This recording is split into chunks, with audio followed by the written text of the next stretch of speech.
The Rock. The Rock goes into Vince's office. And this is a story told by The Rock. The Rock goes into Vince's office. The Rock going to renegotiate his contract. He wants $2 million.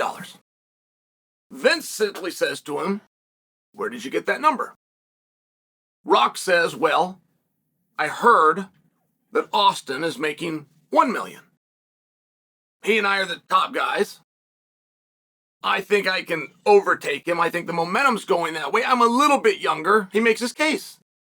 And Vince says, "All right." Vince says, "No, I'm not going to make you the deal right now. But I see where your head's at. Here's what I want you to do.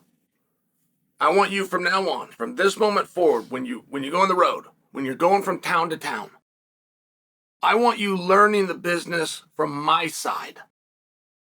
Not from the wrestler's side that's got his hand out waiting for a payout. I want you to learn everything about the business, how I generate money. Now, if I'm going to pay you $1 million, where that money comes from." And Rock says, okay.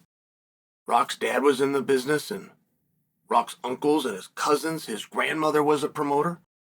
He's going to have a big leg up in terms of gathering this intel that Vince wants him to gather. So Rock comes back to Vince's office. I believe it was 4 months later.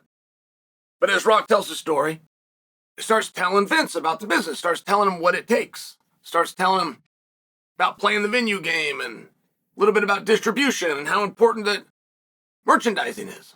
And Vince says, "All right." Vince says, you did good. And he says, "By the way, I'm going to pay you $12 million.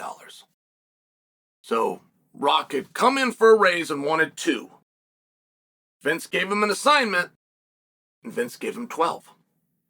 Now, Vince, one of the great businessmen, I don't know if I could fully tell you how he negotiated against himself and got to 12 when the number was 2, but I'm repeating the story the way The Rock told it, and I really like the lesson there, because I can't tell you how frustrating it can be to have guys in MMA that have no idea where this money comes from. And I will hear them. They'll make their case. I won 9 of my last 10. I was the Abu Dhabi champion. I knocked out my last 3 guys, and that's their case. And then they've got their handout. Like it's the way the fighter will learn. The very first day he'll learn how to throw a jab, and the second day he'll learn to put his hand out. And there is a real relevance just to avoid being such a dum-dum to try to figure out where that money comes from. We have guys that will go in with a very straight face, knowing that we're regulated by the government, knowing that we are the only sport in America that is regulated by the government. You will have exact numbers of what you did at the box office, just for example. You don't have that in movies. You don't have that in any football game. You don't have access to any of that. You will have that exact number. $1.6 million gate. Guy will go into the office and say, "I want $5 million to fight." You said, "Well, the only piece of data that you have is the live gate, and you just asked for a number that's 3 times the live gate." And I just share with you that you wonder why you don't get return phone calls, or you wonder why you can't have sit-down meetings. There's nothing to talk about, and there's nothing to meet about if you are a level of stupid. It's just the truth. Francis Ngannou was very irritated by me.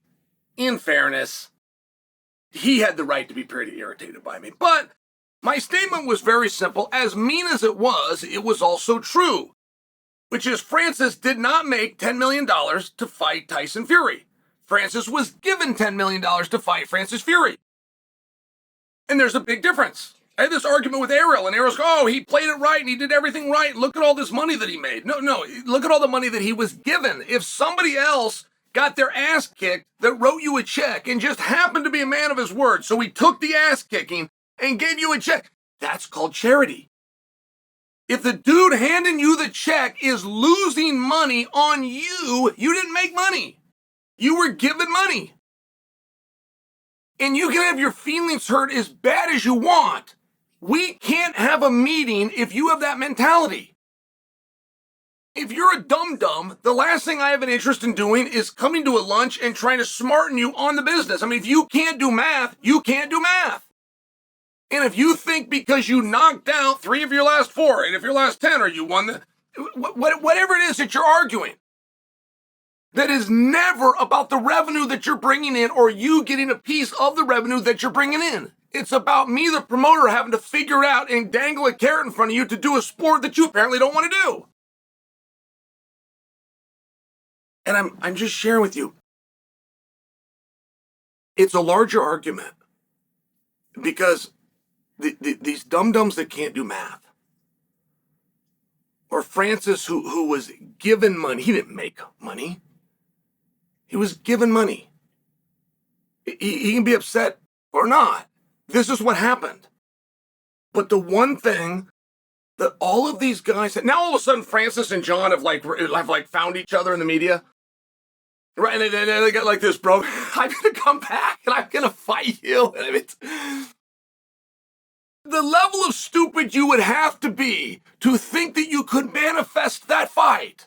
And then you wonder why you can't get a phone call returned for something that is very legitimate, something where you actually have a concern, something that maybe you're right and you would normally get. You can't even get the phone call returned. You can't call a guy if he's that level of stupid. You just can't. The guy either gets it or he doesn't, which is what Vince didn't want to deal with. Vince saw promise in The Rock. Vince got it right.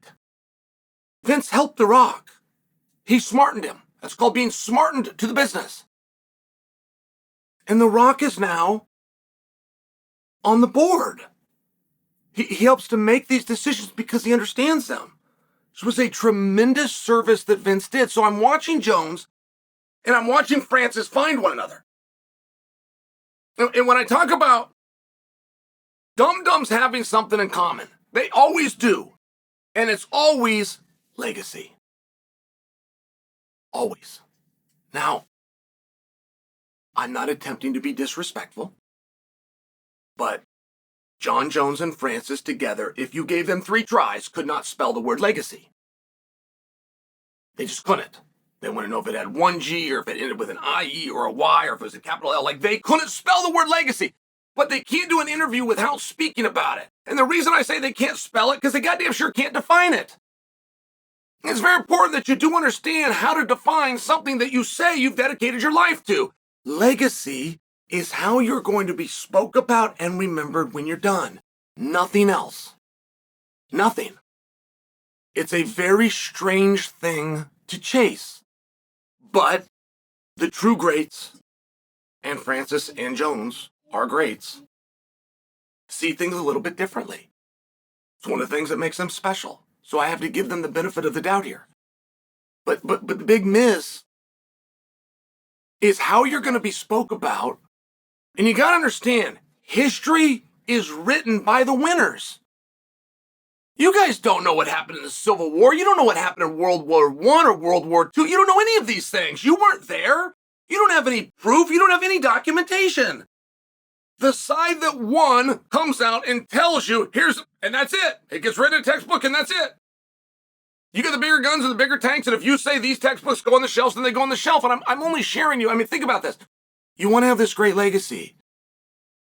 A word that you can't spell and you certainly can't define, so I'll do it for you. How you're spoke about and remembered after you're gone. And you want the people whose toes you're stepping on now,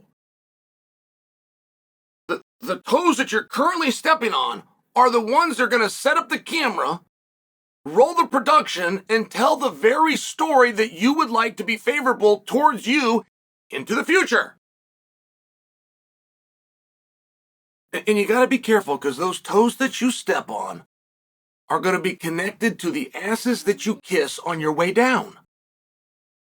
So when I watch Jones and Francis try to find each other in the media, and they try to make this match, you're standing back and going, who on earth do you think wants that match? Truly. Much like Vince said to The Rock, but what are you going to do with that match? You can have it. Let me just give it to you. It's called a carve out. Let me give it to you. But it's conditional that you actually go through with it. I'll give you the carve out now. John, I will give you a carve out in your contract. You can do a one-off with Francis. Francis, I'm going to give you the same ability with one condition, that you guys actually do the match. I don't care what happens or how you do business. You give it away, you sell it, you air it on YouTube. That's all between you. You go make $1 trillion. I don't care. But you got to do the match. They would never get that to the ring. Those two wouldn't have the foggiest idea how to sell a ticket, or bring in an usher, or work with a commission. They would have no idea. Because they don't make money. They're given money. And that's a very good deal if you can get it. And if you're looking to pay your bills, buy fancy suits and cars, great. But when I hear these interviews, they don't say they want to pay their bills and they want the shiny car. They say they're fighting for legacy. And in the process, they're burning the very people that will be telling the story that, per the definition of legacy, they would like to be favorable. But then again, the most accurate thing I've told you in the last 11 minutes and 33 seconds is collectively, with 3 tries, neither of them could spell the word legacy.